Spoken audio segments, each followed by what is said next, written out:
अस्सलाम वालेकुम नाज़रीन, you watching question hour with Mona Alam. और सिचुएशन रूम के सेट से हम आपके सामने एक दफ़ा फिर हाजिर हैं, क्योंकि जाहिर है जो सिचुएशन है वो भारत की जारियत को लेकर और बर्बरियत को लेकर, और जो बार बार भारत गीदड़ भपकियाँ दे रहा है पाकिस्तान को, उस हवाले से हम लोग बात करते हैं। क्योंकि पाकिस्तान फिर भी एक बहुत अपना रिस्ट्रेंट के साथ और एक बहुत जिम्मेदाराना तौर पर अपना जवाब दे रहा है, उनको बार बार ख़बरदार कर रहा है कि अगर आपने कोई जारियत करने की हिकारत की तो हम आपको पलट कर जवाब देंगे, और वो उतना नहीं होगा जितना आप करेंगे, उससे ज़्यादा होगा। ये एक सिचुएशन अपनी जगह इंटैक्ट है नाजरीन, लेकिन थोड़ा लोकल इंटरनली स्पीकिंग भी इसके ऊपर बात करना उतना ही ज़रूरी है। जिस कंसेंसस की इस वक्त हमें ज़रूरत है और जो ज़रूरत वक्त है, क्या हुकूमत ने वो फॉर्म कर लिया? हुकूमत को अगर उसमें आगे जाना है, कंसेंसस को बेहतर करना है, हुकूमत ने और मज़ीद क्या क्या चीज़ें करनी है, हुकूमत से ये जायज़ सवालात उठाएंगे।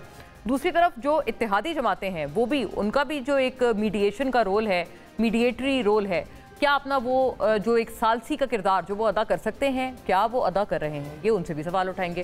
फिर अपोजिशन जमातों से भी ये सवाल करेंगे कि आप लोगों ने भी कब से कहा था कि हम इत्तेहाद बनाएंगे, हम एज एन अपोजिशन एक मजबूत स्ट्रेटजी के साथ सामने आएंगे, आपको बताएंगे कि अपोजिशन की क्या क्या डिमांड्स हैं और हम किस तरह से आपको हर एजेंडा पे सपोर्ट करेंगे। उस पूरे कंसेंसस के लिए अपोजिशन तो पहले अपना इत्तेहाद बना ले, अब खुद तो इकट्ठे हो जाएं, फिर अगलों को बोलें, फिर हुकूमत पे ताने कसें। हुकूमत से भी ये जायज़ सवालात उठाएंगे। तमाम मामलात पे नाज़रीन आज रुख करते हैं। भारत का बहरहाल जो अभी तक हमारे पास है, हम बार बार आपको बता रहे हैं कि किस कदर भारत को उस पर सुबकी का सामना हो रहा है, बिलखुसूस बैनुल-अक़वामी सतह पर। इसमें और माशाल्लाह से इजाफा हुआ है, जो क्या कहते हैं, हॉल ऑफ शेम में जो भारत ने अपनी तस्वीर लटका दी है, उसमें और इजाफा होता जा रहा है। It's a day by day shameful series of events जिससे भारत को गुजरना पड़ रहा है। अब बांग्लादेश ने भी भारत को खबरदार कर दिया है कि अगर आप ऐसा कुछ करते हैं और कोई पाकिस्तान पे अगर हमला होता है भारत की तरफ से, तो वो तमाम जो स्टेट्स हैं जो बांग्लादेश के साथ भारत की जुड़ती हैं, हम उन पे हमला आवर हो जाएंगे। तो वो उनकी तरफ से भी बहुत कड़ी वार्निंग इंडिया को मिल चुकी है। भारत का नाज़रीन सिफारती सतह पर भी नाकामी का एक और मुजाहरा। वज़ीर आज़म शहबाज शरीफ ने आज जो पैगाम दिया, उन्होंने कहा कि पहलगाम वाक़े के बाद भारत की इश्तियाल अंगेज़ कार्रवाइयों के बावजूद पाकिस्तान का रद्द अमल जिम्मेदाराना है। भारत पाकिस्तान को पहलगाम वाक़े से जोड़ने की साजिश कर रहा है। भारत अभी तक किसी भी किस्म का सबूत देने में नाकाम रहा।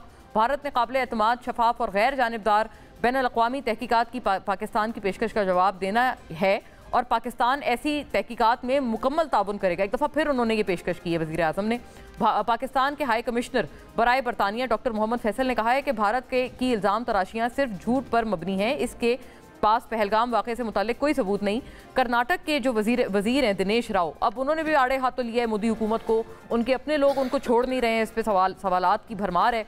उन्होंने कहा कि नरेंद्र मोदी पर शदीद तनकीद करते हुए कहा कि मोदी ने 2019 के पुलवामा और 2002 के गुजरात फसादात जैसे अलमनाक वाक़यात को इलेक्शन जीतने के लिए इस्तेमाल किया, और अब वो बाहर के आइंदा इंतखाबात जीतने के लिए पहलगाम दहशतगर्दाना हमले का फ़ायदा उठा रहे हैं। भारतीय पंजाब के साबिक वज़ीर आला ने भी मोदी हुकूमत को ना छोड़ा। चरणजीत सिंह कहते हैं कि बालाकोट सर्जिकल स्ट्राइक्स के सबूत मांगे उन्होंने, और उन्होंने कहा कि 2019 में कहीं कोई हमला नहीं हुआ, अगर हुआ तो उसके सबूत सामने लाए जाएं, कहाँ हमला किया गया, कितने लोग मारे गए। दूसरी जानिब भारत ने IMF से, नाजरीन अब ये एक एक्चुअली चीज़ है जो भारत अपनी जारियत से और अपनी गीदड़ भपकियों से पीछे हट के मिनिमाइज़ होकर यहाँ आ गया है कि अब वो फाइनेंशियली पाकिस्तान को टफ टाइम देने के लिए अपने अज़ाइम को आगे बढ़ा रहा है। भारत ने IMF से मुतालबा किया है कि पाकिस्तान को दिए गए कर्जों का असर नौ जायज़ा लें और पाकिस्तान को फराहम करदा फंड्स और कर्जों पर नजरसानी करें। जबकि IMF ने भारत को, उन्होंने भी उनको झंडी करा दी। उन्होंने कहा, उनकी जानिब से कहा गया कि पाकिस्तान की इमदाद रोकने का मुतालबा नज़रअंदाज कर दिया गया, और IMF हुकाम ने यह कहा है कि एग्जीक्यूटिव बोर्ड का इजलास 9 मई को अपने शेड्यूल के ही मुताबिक होगा। तर्जुमान वजारत ख़जाना ये भी कहते हैं कि पाकिस्तान ठीक ट्रैक पर है। भारत कोशिश कर रहा है कि पाकिस्तान को दोबारा FATF ग्रे लिस्ट में शामिल कराया जाए। इस मामले पे बात करेंगे और इसको थोड़ा पिवट और हिंच करने की, नाजरीन लोकल इंटरनल अपनी जो सियासत है उसके साथ हमने एक बात की है इब्तिदा में भी, कि हम उसको वहाँ पर एक हिंच करके देख रहे हैं। तो ये देखिएगा कि जो एक लोकल सतह पर हम बात कर रहे हैं तहरीक इंसाफ के लिए, ठंडी हवाएं, क्या ऐसा है, क्या वाकई ठंडी हवाओं का कोई सिलसिला मौजूद है, कुछ नज़र आ रहा है? देखिएगा, कुछ दो चीज़ों के बुनियाद पर हमने ये बात की है। बानी PTI और उनकी अहलिया बुशरा बीबी की 190 मिलियन पाउंड केस में सज़ा मुअत्तली की दरख्वास्त जो है वो अब बिलाखिर 8 मई को समाअत के लिए मुकर्रर कर दी गई है। जबकि इस्लामाबाद हाई कोर्ट के कायम मकाम चीफ जस्टिस सरफराज डोगर और चीफ जस्टिस मोहम्मद आसिफ पर मुश्तमिल डिवीजन बेंच इसकी समाअत करेगा। इससे पहले इसलिए नाज़रीन ये इंपॉर्टेंट है क्योंकि इससे पहले रजिस्ट्रार ऑफिस ने तहरीरी रिपोर्ट इस्लामाबाद हाई कोर्ट में जमा कराई थी, जिसमें यह कहा गया था कि 190 मिलियन पाउंड केस के में जो सज़ा के खिलाफ अपील है पीटीआई की, इस साल तो नहीं लग सकती है वो, और अब इम्कान भी नहीं है। और ये उन्होंने ये कहा था कि जो जवाब दिया था रजिस्ट्रार ऑफिस ने वो ये था कि अपीलें सिर्फ अपने नंबर पर ही समाअत के लिए मुकर्रर होंगी। मजीद ये कहा गया कि national judicial policy making committee की जो फिक्सेशन पॉलिसी है उसके मुताबिक पहले ज़ेरे इल्तिवा जो केसेस हैं और अपीलें हैं उनको निपटाया जाएगा। इस्लामाबाद हाई कोर्ट में इस वक्त सज़ा याफ्ता मुजरिमों की 279 अपीलें ज़ेरे इल्तिवा हैं और सबसे पुरानी जो अपील है वो 2017 की है। इस बुनियाद पर यह बात मना कर दी गई थी रजिस्ट्रार ऑफिस की तरफ से इस्लामाबाद हाई कोर्ट के, बट डिस्पाइट दैट ये अपील अब समाअत के लिए मुकर्रर 8 मई को हो गई है। और बानी पीटीआई और बुशरा बीबी को 190 मिलियन पाउंड केस में 17 जनवरी को 14 साल ये इसका पसमंजर है और 7 साल की सज़ा सुनाई गई थी। फैसला एहतसाब अदालत में जज नासिर जावेद राना ने 18 दिसंबर 2024 को महफूज किया, जो 3 मरतबा मौखर किए जाने के बाद सुनाया गया। फैसले के खिलाफ बानी पीटीआई और बुशरा बीबी ने 27 जनवरी को अपीलें दायर की जो अब लग गई हैं। और फिर इसका दूसरा जो इसका एक एस्पेक्ट है कि क्या वाकई ठंडी हवाएं हैं। दूसरी जानिब जो 9 मई के केसेस में जस्टिस नईम अख्तर अफगान की सरबराही में सुप्रीम कोर्ट के 3 रुकनी बेंच ने एजाज चौधरी और फरहत अब्बास की जमानत मंजूर कर ली। ये कल की बहुत बड़ी खबर थी। स्पेशल प्रोसिक्यूटर ने मौक़िफ़ अपनाया कि एजाज चौधरी ने लोगों को उकसाया और साजिश का भी हिस्सा रहे। इस पर जस्टिस नईम अख्तर अफगान ने रिमार्क्स के दिए उनके हक में एजाज चौधरी साहब के। उन्होंने कहा कि अगर एजाज चौधरी के खिलाफ केस इतना ही मजबूत था तो फौजी अदालत में क्यों नहीं ले गए, वहाँ ले जाते।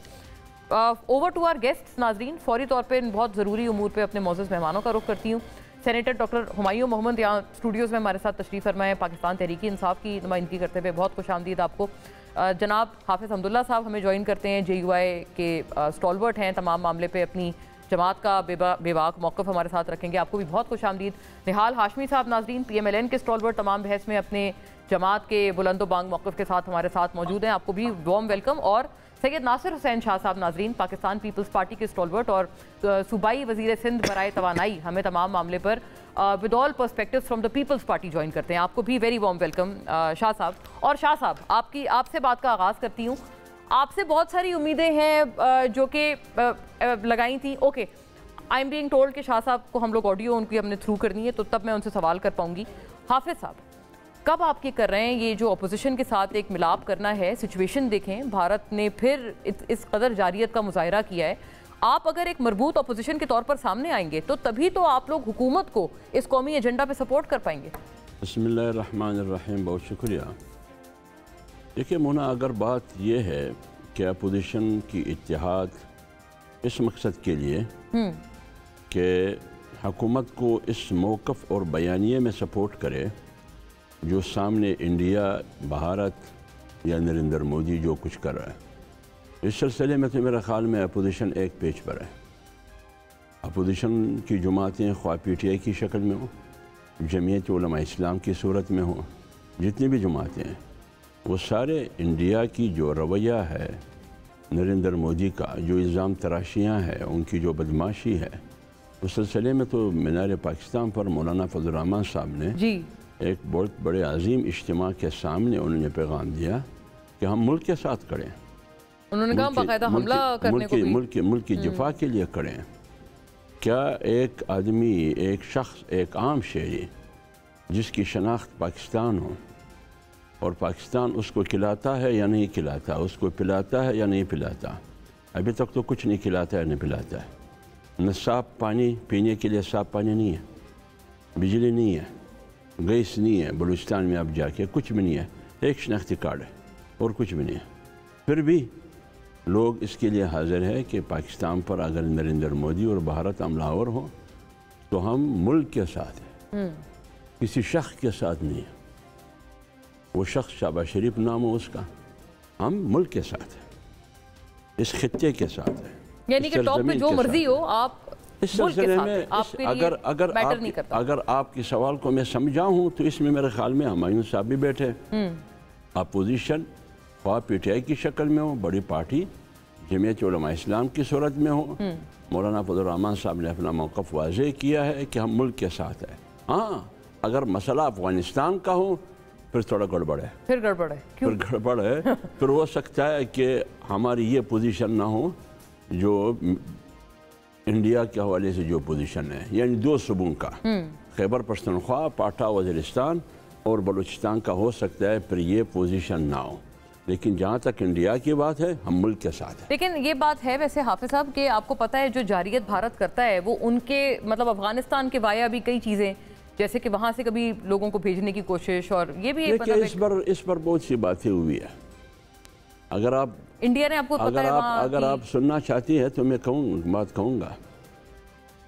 जब अफगानिस्तान में अशरफ गनी और करज़ई की हुकूमत थी, हाँ, अमेरिका नेटो ममालिक के साथ वहाँ बराजमा थी। सही, बिल्कुल। 16 कौंसल खाने वहाँ अफगानिस्तान में थे, इंडियन की, भारत की, उनका एक असर रसूख था।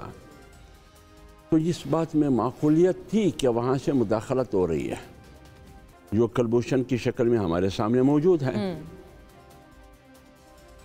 लेकिन इस्लामी अमारत या तालिबान की सूरत में जो हुकूमत है वो तो आपने कहा कि हमारे दोस्त है। जब दोस्त है, एक तो ये दोस्ती हो गई। दूसरी बात यह कि 16 कौंसल खानों में से, इंडियन कौंसल खानों में से एक कौंसल खाना अफगानिस्तान में नहीं है। पहले ट्रेनिंग सेंटर थे, आज ट्रेनिंग सेंटर्स नहीं है। पहले बाढ़ नहीं थी, अब बाढ़ भी है।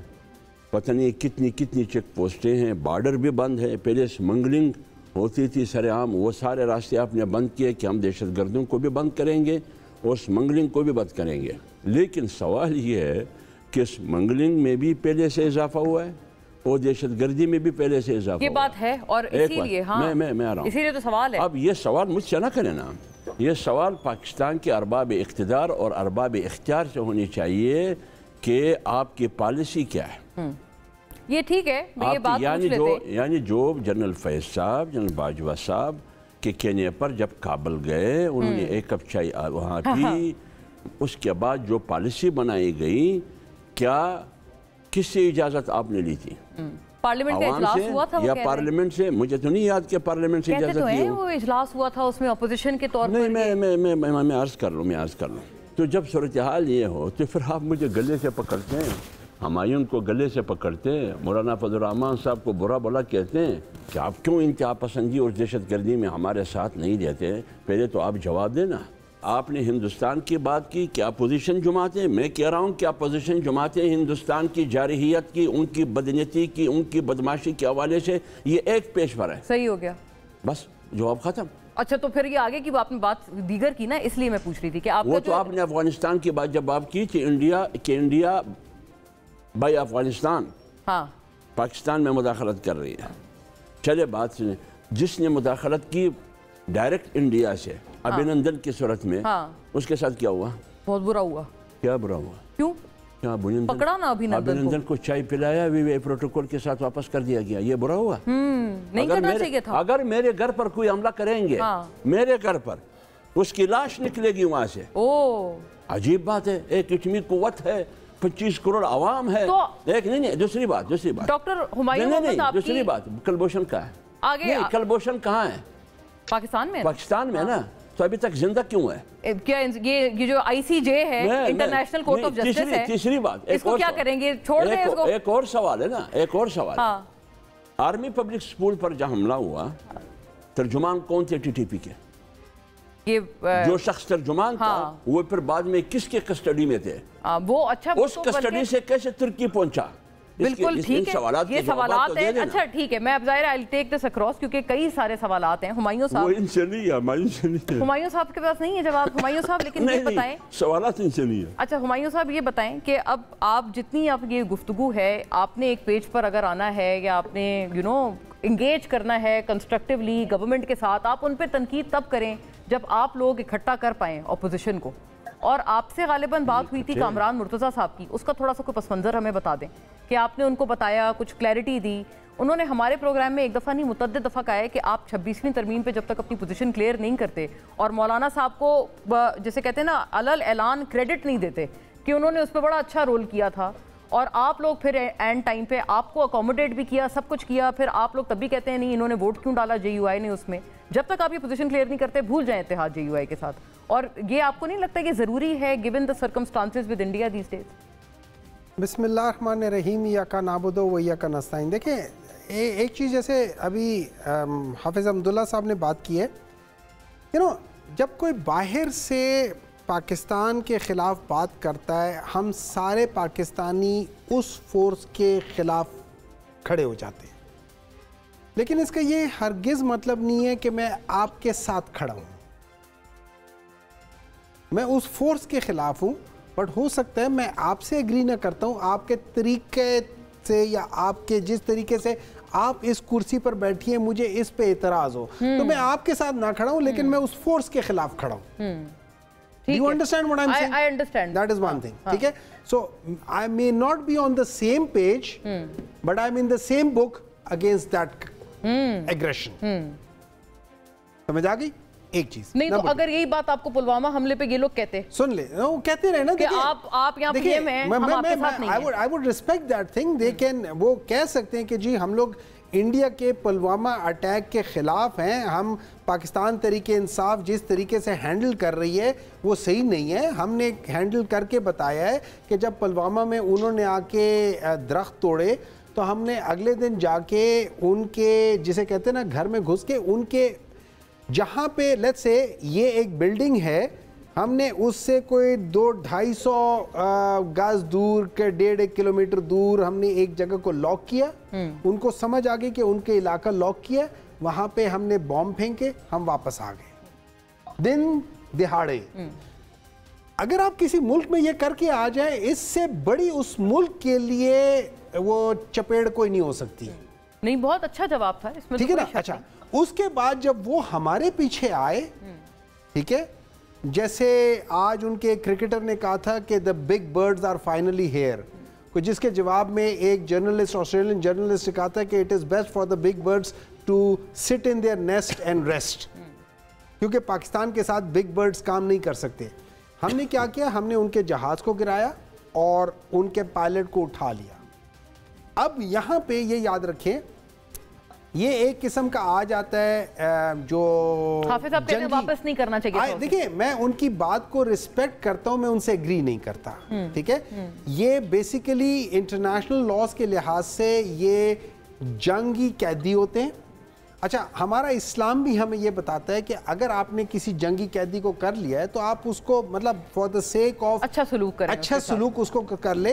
अब यहाँ पे आके आप किसी को पकड़ लें, वो एक और दूसरा चपेड़ हो गया, पहले एक तरफ चपेड़ लगाया, फिर दूसरी तरफ चपेड़ लगाया, और फिर उसको वापस देने का मतलब ये अब दोनों मुंह पे एक साथ चपेड़ मार, ठीक है।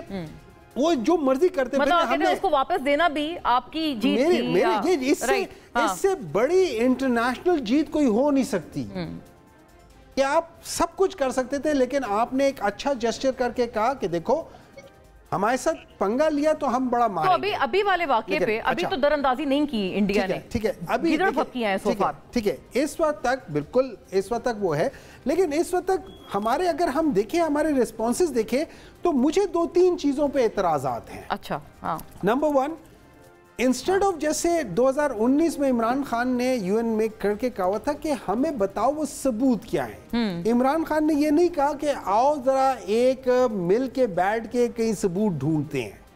देखिए, आप सबूत ढूंढने नहीं, इमरान खान ने कहा था कि आप हमें बताओ आपके पास सबूत कहाँ हैं। When you are saying कि हम लोगों ने किया, आप हमें सबूत बताओ। मैं यही बात हमें नहीं बताते, किसी और को बताओ। खान साहब ने की थी कि आप इम्पार्शियल इन्वेस्टिगेशन करें, आप करें। ये कहा था ना उन्होंने, तो सेम बात नहीं है। नहीं, उन्होंने यहाँ पे ये नहीं कहा था, उन्होंने कहा था अभी क्या है कि we offer that thing, we offer and we demand are 2 different things. I offer you something and I demand something. They are 2 separate things. ये याद रखें, मांगने में और देने में बड़ा फर्क है। आप उसे कहते हो मुझे बताओ तुमने ये क्या किया है, और दूसरा होता है मैं आपको ये दे देता हूँ, आप प्लीज ये करके देख लें। मैं आपको खान साहब का ट्वीट पढ़ के बताऊंगी जो उन्होंने पहलगाम पे स्टेटमेंट दी है ना, उन्होंने एग्जैक्टली यही बात की है। मैंने भी पढ़ी है। उसमें उन्होंने बात ये की है कि मैंने भी यही ऑफर किया था। ऑफर की बात है, क्या चीज, कि इम्पार्शियल इंक्वायरी करा लें, जैसे कि अभी हो रही है। बिल्कुल बिल्कुल, उन्होंने कहा था। आप उस वक्त की ट्वीट देखे ना, आप 2019 की ट्वीट, तो अभी की क्यों ना देखूं, अभी भी तो वो अपनी पुरानी बात पे हवाला दे रहे हैं। मेरी बात सुने ना, आप उस वक्त की ट्वीट देखें, उसकी लैंग्वेज देखें। आप आज वो कह रहे हैं कि मैंने भी उन्हें यही कहा था, लेकिन रेफरेंस उस पॉइंट का, आप उस पॉइंट में जो कहा था आप उसको देख लेना। जो मतलब आपको लगता है अभी एट दिस पॉइंट इस वक्त। अच्छा, नंबर 2, जिस तरीके से हमारे डिफेंस मिनिस्टर ने और फिर मेरे ख्याल में अभी रिसेंटली बिलावल भुट्टो ने भी डिफेंस मिनिस्टर की बात को तायीद की है। और वो क्या बात थी कि हम लोग पिछले 40 साल से इनकरेज कर रहे हैं टेररिज्म को, पुरानी नहीं होनी की बात है, चाहिए। ये नहीं होनी उसके चाहिए। बाद जिस तरीके से हमारे मिनिस्टर साहब जो हैं, जो पता नहीं उसको क्यों बनाए, लेकिन ये अता तारड़ साहब हैं, वो एक चैनल पे बैठे हुए हैं और वो एंकर उनको बार बार मतलब शायद शय दे रही थी कि जी आप ये ना बताएं कि अगले 24 घंटे से 36 घंटों में कुछ होने वाला है, एंड ही वाज नहीं, आई एम श्योर कि ये होने वाला है। तो उनको कोई इंटेलिजेंस होगी ना कि नहीं? ना, आपको लगता है उस पे प्रेशर नहीं करना चाहिए? इंटेलिजेंस जो वो होती है ना, वो नेशनल स्टुपिडिटी को नहीं कवर कर सकती। मतलब हिकमत अमली आप समझते हैं गलत थी? हिकमत अमली गलत थी। तो जिस तरीके से इन लोगों ने इस सारी चीज को एड्रेस किया है, मैं उस तरीके से I am not happy, but then it is me, maybe I am biased because you are the opposition. चलिए ठीक है, और ऑपोजिशन के अपने जो जाहिर है, मेरा आपसे जो पिवटल सवाल था उस पर भी जाहिर है हम आएंगे, लेकिन शाह साहब आपका इस पे ओपिनियन क्या है?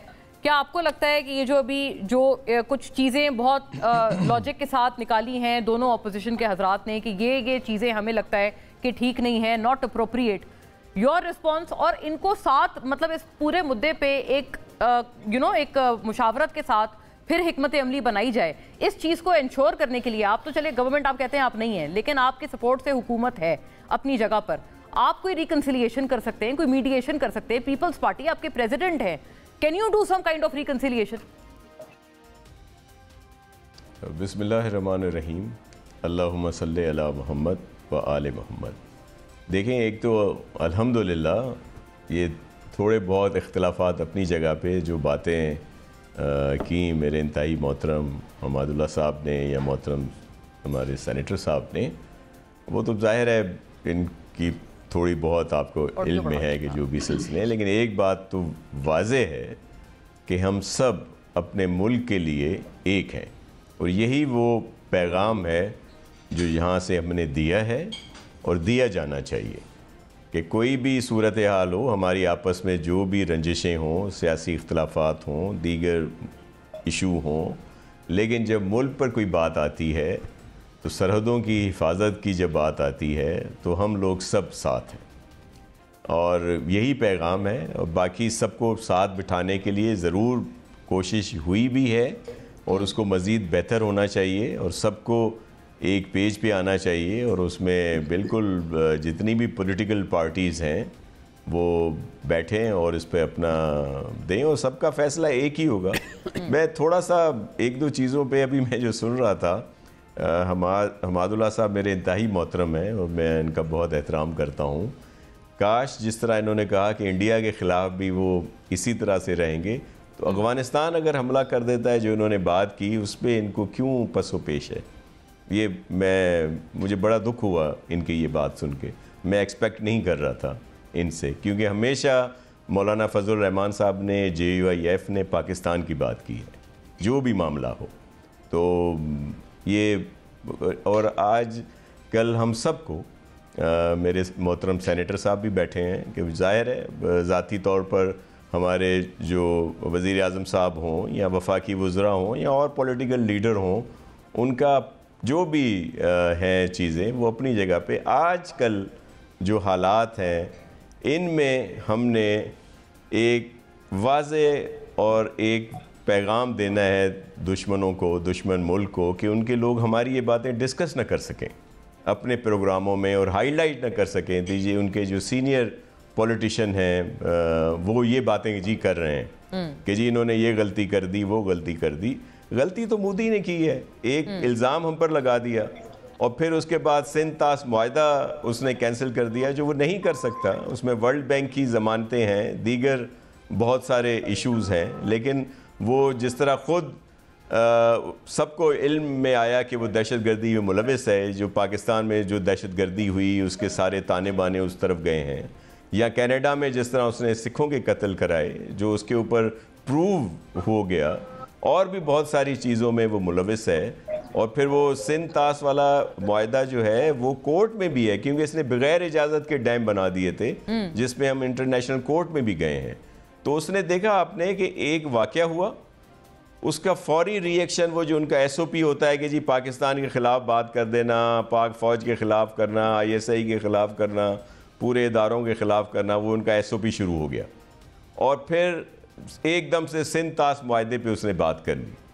और ये वो सारी चीज़ें हैं, लेकिन हमने वाज़ेह पैगाम देना है कि हम सब साथियों, एक बात बहुत अच्छी कही मोहतरम हमादुल्लाह साहब ने कि हमें कोई वो नहीं कहना कि जी कौन वज़ीर आज़म है हम उसके साथ हैं या कौन कोई और है उसके साथ है, अपने मुल्क के साथ हैं और अपनी सरहदों की हिफाजत में हम सब एक हैं। तो यही पैगाम हमारा जाना चाहिए। और आजकल के दिनों में थोड़ी सी रंजिशें, थोड़ी सी चीज़ें जो है ना, पॉलिटिकल पॉइंट स्कोरिंग को छोड़ ही देते हैं कुछ दिनों के लिए, बाद में कर लेंगे। ये सही बात है। मैं बड़ी माजरत के साथ, मेरे बड़े मोहतरम हैं। बिल्कुल, ये बिल्कुल बात आपकी सही है कि ये चीज़ें फिलहाल होल्ड कर सकती हैं लोग, क्योंकि एक इतना कॉमन एजेंडा है हमारे लिए कि इस वक्त जवाब देना है हमने, इंडिया को मुंह तोड़ जवाब देना है। निहाल साहब से मच अवेटेड उनका रिस्पॉन्स आफ्टर अ ब्रेक। नाज़रीन,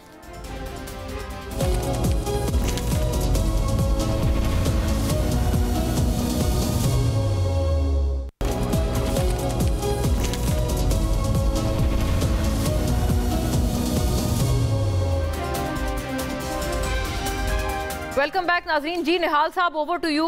जॉइंट सेशन की भी अब बात की जा रही है कि मामले पे, मुद्दे पे आप लोग, हुकूमत कोई कन्वीन करे जॉइंट सेशन, सबको इकट्ठा करे, कोई ऑल पार्टीज कॉन्फ्रेंस बनाए। कोई ऐसा इरादा है गवर्नमेंट का? ऑपोजिशन अपने आप को आउट ऑफ द लूप अगर फील कर रहे हैं? और ये बताएं, जो ठंडी हवाओं का तासुर है, ये PTI की तरफ से लेना दुरुस्त बात है कि कोई हमारे लिए कोई चल रही है ठंडी हवाएं? रजिस्ट्रार ऑफिस ने मना किया, लेकिन फिर भी ये जो सजा मुअत्तली का केस है ये लग गया 190 मिलियन पाउंड केस में। बिस्मिल्लाहिर्रहमानिर्रहीम। मोहम्मद नवाज शरीफ साहब ने आज से 27 साल पहले 28 मई 2098 में हिंद पाक के जंग का फैसला कर दिया था। ये आपके तवज्जुह से मैं जनाब नरेंद्र मोदी को ये पैगाम देना चाहता हूँ कि आपके और हमारे जो जंग का फैसला वो हो चुका है। कोई गलती अगर आपने की तो याद रखिएगा, 5 के बदले नवाज शरीफ साहब ने 6 धमाके किए थे। तो ये जंग यहीं पे नहीं रुकता, आपकी भी मईशत और माशरत तबाह हो जाएगी। और आपका अपना जो ट्रैक रिकॉर्ड है वो तो है कि आप माइनॉरिटी को हिट एंड किल के ऊपर है। आपका बस चले तो आप फजा में, पानी तो बंद छोड़ दें, आप फजाओं को भी जहर आलूद कर दें, जो आपने नागालैंड और मिजोरम में किया है। तो हमारे साथ, और जो आप कश्मीर में कर रहे हैं बहुत अरसे से, तो ये हरकतें हमारे साथ ना करें। ये नफ्स का गेम है। हमारी कौम बड़ी मुतमईन है, हमारे अफवाज बड़े चौकस खड़े हुए हैं।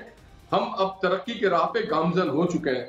आप हमारी अगर इकोनॉमी को रोकना चाहते हैं, जैसा भी नासिर साहब ने एक बड़ी प्यारी बात की कि मोदी फंस गया है, और मोदी का जो ट्रैक रिकॉर्ड है वो साफ जाहिर है कि वो एक कसाई टाइप आदमी है और वो इस तरह की हरकत करता है। मगर बार बार आप ट्रैप से बाहर नहीं कर सकते। इस बार आप उस ट्रैप में आ गए। और UN सिक्योरिटी काउंसिल में जो रेजोल्यूशन आया और जो बात की गई, वो कहा गया कि पहलगांव जो है ये एक डिस्प्यूटेड टेरिटरी है। और ये हमारी वज़ारत खारजा और हमारे जो डिप्लोमेसी है उसकी बहुत बड़ी कामयाबी है कि वहां पे ये नहीं कहा गया कि इंडियन टेरिटरी है, वहां पे कहा गया कि दिस इज डिस्प्यूटेड टेरिटरी। और नासिर भाई ने जैसे कहा कि आप एक वारदात करते हैं, इल्जाम लगा देते हैं घंटों के, मैं वकील हूँ, मुझे पता है कि घंटों के अंदर आप 10 मिनट के बाद आप 10 मिनट के बाद FIR, उसके बाद आप कहते हैं कि जी पाकिस्तान इसमें इन्वॉल्व था। यहाँ पे एक छोटे से चोरी का वाकया भी हो तो उसके ऊपर बड़ी तहकीकात की जाती है, CC कैमरा मंगवाया जाता है, शवाहिद जमा किए जाते हैं। तो ये जो इंडियन वाली बात है ये तो केप्ट असाइड हम कर रहे हैं। फिर आप देख लीजिए, मैं दोहराना नहीं चाहता हूँ, मैं फजा खराब नहीं करना चाहता, मगर मैं एक बात कहना चाहता हूँ, हमारी अंदरूनी और बैरूनी कुव्वतों में काफी हमआहंगी है। घर से भी खत लिखा गया IMF को कि आप इसे कर्ज ना दें, और वही बात आज हिंदुस्तान का मोदी कह रहा है।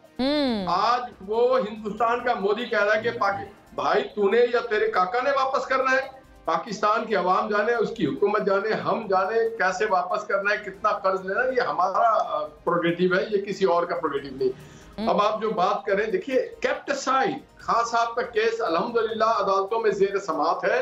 उनको भरोसा होना चाहिए अपने आइन कानून पे, अदालतों पे। अगर उनका मुकदमा लग चुका है 17 जनवरी को, तो अपनी पैरवी के लिए तैयारी करनी चाहिए भरपूर तरीके से, और एक बलागत का सबूत देना चाहिए, एक बड़े विजनरी तौर पे आना चाहिए कि जनाब हम ये केस हमारा जाती, जैसे आपको याद होगा नवाज शरीफ साहब ने जब वकला तहरीक में जुलूस लेके गया और गुजरांवाला में बहाल कर दिए गए चीफ जस्टिस, तो उन्होंने कहा इससे आगे मैं नहीं जाऊंगा, उससे आगे जाने का मैं नहीं है कि मैं अपने जाती उसमें जा रहा हूँ। तो हम जो है आज अपनी जात और अपनी पार्टी को बालाताक रखें और हम एक वक्त पाकिस्तानी बने, हम दूसरे इश्यू को छोड़ें। हम ये देखें कि हम सब as a diplomat, as a journalist, कैसे जो नासिर साहब ने कहा कि ये बात रिकॉर्ड हो रही होती है और वो फिर रेफरेंस के तौर पे इस्तेमाल करते हैं मुख्तलिफ फोरम्स पे हमारे हवाले से, हमारे मुल्क के बारे में। तो हमें बिल्कुल इख्तलाफात होंगे हम सबके आपस में, मगर वो इख्तलाफात के डिस्कस करने का ये टाइम नहीं है।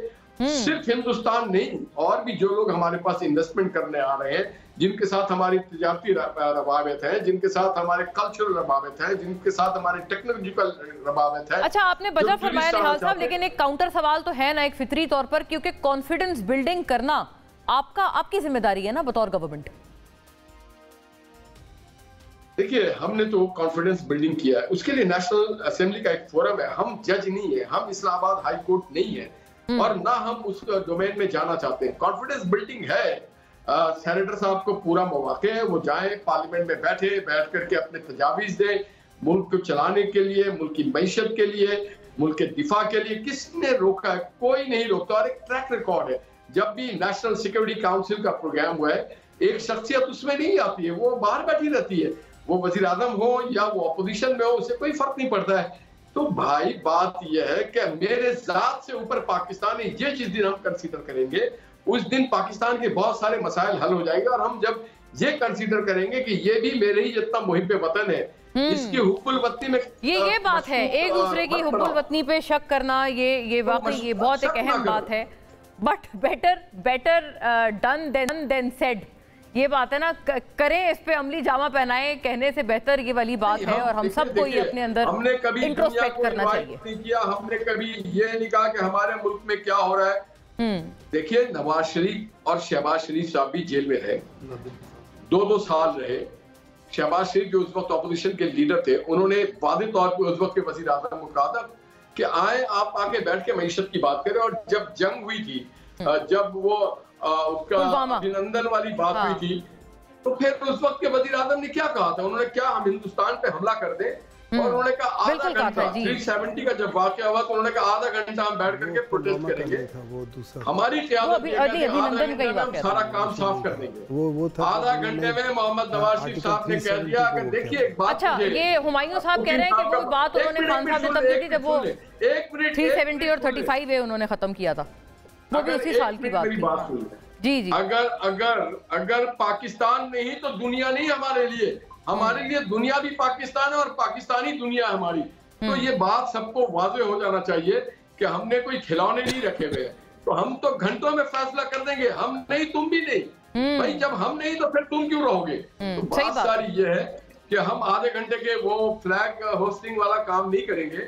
हम जब करेंगे तो बड़ा जामे ठोस पाकिस्तान राइट। जरा quick conclusive remarks from everybody, क्योंकि सबने चाहते हैं, हम विक्टिमाइज नहीं करना चाहते।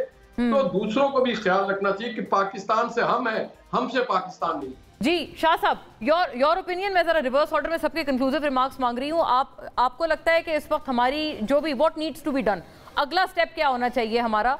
अब बड़ी अच्छी बात की निहाल साहब ने कि अगर मतलब हम नहीं तो फिर तुम भी नहीं। हमने बात भी यही की है कि अगर आप कुछ करेंगे उसकी सूरत में आपको भी नहीं बख्शा जाएगा।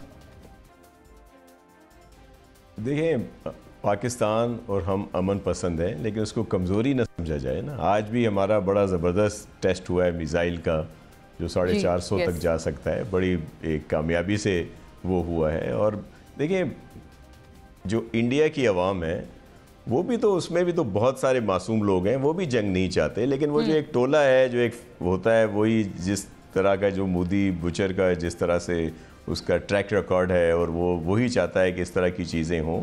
लेकिन जो हमारी गवर्नमेंट की तरफ से बात हुई, इसमें कोई दो राय नहीं है। जिस तरह प्राइम मिनिस्टर साहब ने रिस्पांस दिया और इंटरनेशनली कहा कि भाई किसी से भी आए वो आके कर ले। अगर हमारे हाथ साफ हैं, जो साफ होता है वो तो यही बात कहता है ना कि जी आए, कोई भी आके देखे कि क्या आया हम मुलविस हैं। अच्छा शाह साहब, कोई फर्क है क्या? वो जैसे भी हुमायूं साहब फरमा रहे थे, सेनेटर हुमायूं, उन्होंने कहा कि हमने उनको डिमांड की थी लेकिन आप लोग ऑफर कर रहे हैं, तो आप भी डिमांड करते, वो कहते हैं जैसे खान साहब ने की थी जब वो पीएम थे। कोई फर्क है या आपको लगता है सेम बातें हैं दोनों? देखें, खान साहब भी मेरे लिए बड़े मोहतरम है। मैं अभी इस वक्त हम सबको साथ होना है और इसलिए कोई इस तरह की बात नहीं करना चाहता मैं कि जिस पे कोई इस तरह का सिलसिला हो। हमने एक ज़बान होके, एक कौम होके इस मामले पे रिस्पॉन्ड करना है और इसके लिए देखें, ये तो एक जो जिसके हाथ साफ हों वो ही कहेगा ना कि जी आए, कोई भी आके देख ले, ये बात दुरुस्त है, मुलविस है। और फैक्चुअली स्पीकिंग दोनों मौके पे, हर मौके पे हमारे हाथ साफ ही थे, राइट? तभी हमने ये बात की। तो वही बात है ना कि हमें इंटरनेशनली तौर पर भी देखना होता है, सिर्फ बड़क नहीं मारनी होती या कोई ऐसा कुछ नहीं करना होता, सारे हालात और वाकयात देखकर ही हमें कुछ करना होता है। लेकिन ये एक हकीकत है कि दो सियासी जो रहनुमा हैं, जिसमें शहीद जुल्फ़िकार अली भुट्टो जिन्होंने एटम बम को बनाना शुरू किया और मोहतरम नवाज शरीफ साहब जिन्होंने उस धमाका किया, तो ये वो है इस्लामी कुव्वत जो सबके नज़रों में भी है लेकिन कोई उस पर आंख भी मैली नहीं डाल सकता। जो बात है वो एक्नॉलेज करनी चाहिए। हुमायूं साहब, हाफिज साहब से मैंने पूछना है।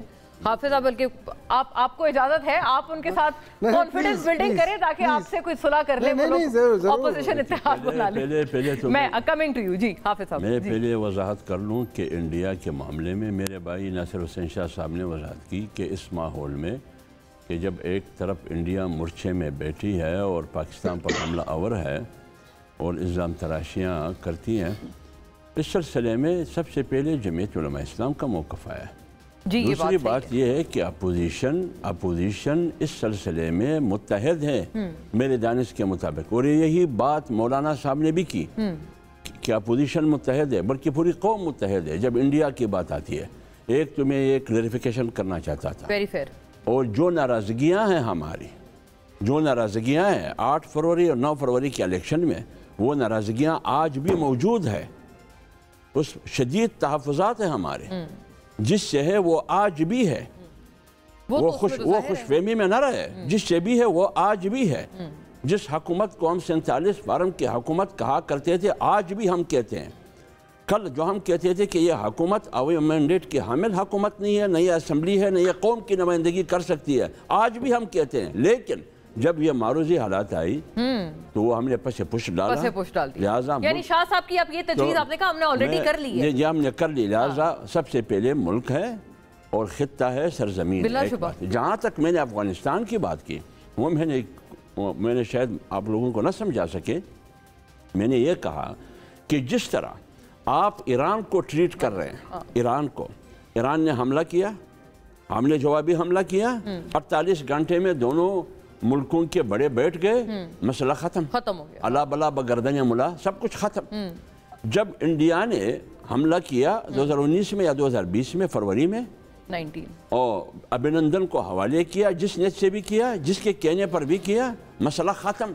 और बाद में भी मेरी बाद में भी बातें करते रहे कि मुज़ाकरात के जरिए मसला हल होना चाहिए। यानी 77 साल बाद फिर भी आप कहते हैं कि मुज़ाकरात, बीच में 3-4 जंगें भी हुई है, फिर भी आप कहते हैं कि मुज़ाकरात। मैं कह रहा हूँ कि यही रवैया अफगानिस्तान के साथ भी होनी चाहिए, इसी तरह ट्रीट करना चाहिए। अगर आपका रवैया उन इंडिया के साथ वो है कि 77 साल एक तारीख है, जो एक मखदूश तारीख है, एक जंगी तारीख है, आप इंडिया को उसी तरह क्यों कर रहे हैं जैसे इंडिया को? इसका माना यह है कि आप अफगानिस्तान को एक दूसरा इंडिया बनाना चाहते हैं। इस मौक़िफ़ में हो सकता है कौम मुत्तफ़िक़ ना हो। देखिए, मैं टोटली तायद करता हूँ कि जो